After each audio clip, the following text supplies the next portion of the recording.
Recently, I received an email from an individual who is frustrated about his EB1A denial, and despite meeting 3 EB1A criteria.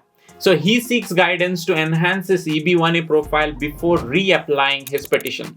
Now, upon reviewing his EB1A denial notice, we found that he was denied because he didn't really meet the sustained national or international acclaim clause. Hi, I'm Saiman Shetty, your host and the founder of Smart Green Card program, and in this video, I will clarify the final merits determination phase requirements you need to meet beyond the 3 EB1A criteria to qualify for the EB1A Green Card. Watch this full video where I reveal the pro tip to strengthen your profile to fulfill the requirements of final merits determination, and let's dive straight in.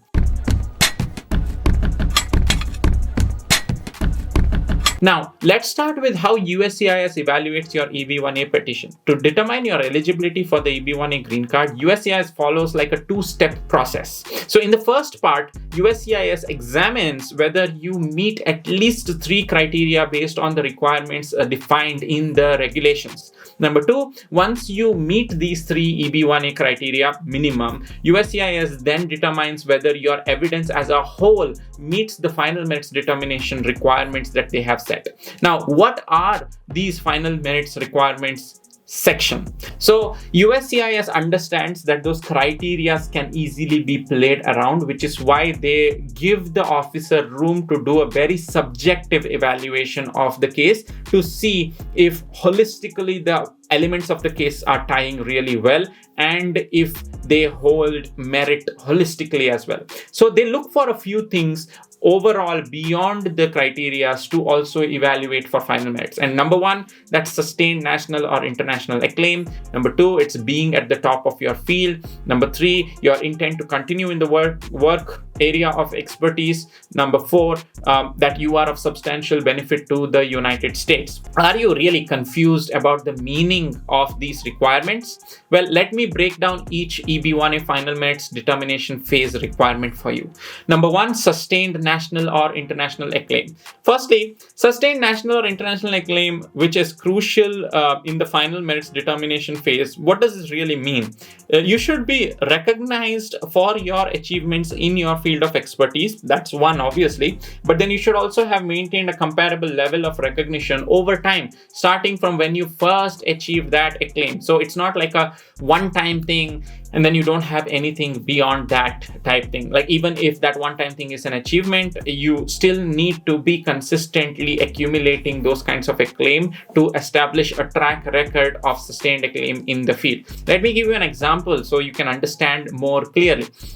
Let's say Raghav's work has been featured in major media in the past, but that alone is not sufficient to meet the sustained acclaim criteria, although it may still meet the press criteria. If this work has been consistently recognized in the media at various points up to the filing of his EB1A petition, that would demonstrate his sustained national or international acclaim in that category.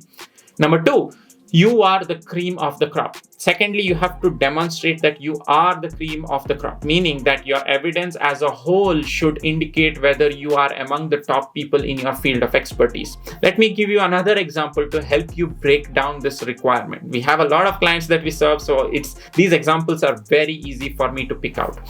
In the EB1A judging criteria, for example, if you have an evidence of peer reviews in prestigious journals or judging prestigious events in your field, all of these indicate that you are at the pinnacle of your field, and the reason you even got selected for those is as a result of your extraordinary ability, and you are one of a kind to have gotten the opportunity to judge other people in the field. And this kind of applies to most other criteria as well, but I just suggested judging criteria as an example over here.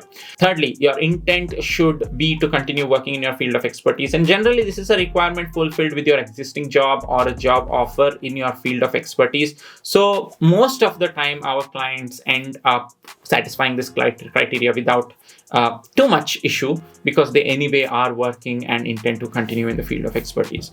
Number 4, your presence should substantially benefit the United States. So your presence in the country will contribute to the benefit of the US is what you need to prove.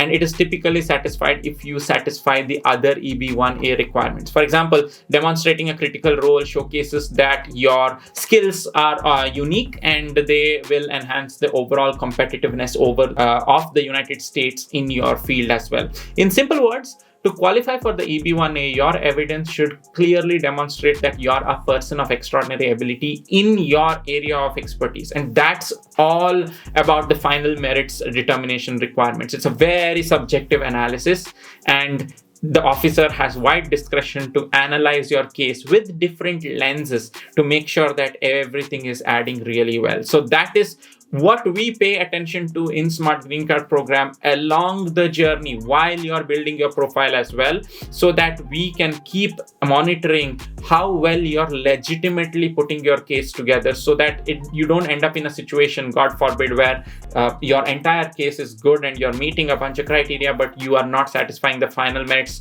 and as a result of that, your case gets denied. That is a key element that a lot of people miss. A lot of people overlook that and do not really pay attention to it, and they, despite putting several months or if not years of work behind their EB1A journey, they end up with a denial because of this reason, and then it's a very frustrating, bittering experience altogether. And that is the specific thing that we are here to avoid, and that's why we have an entire program that is filled with team members who are experts in the field of helping people get their EB1A cases EB1A ready through a legitimate professional growth. Now, it's time for a pro tip to fulfill the final merits criteria determination requirement. Now, collect strong evidence to meet the EB1A criteria, which means prioritizing quality over quantity.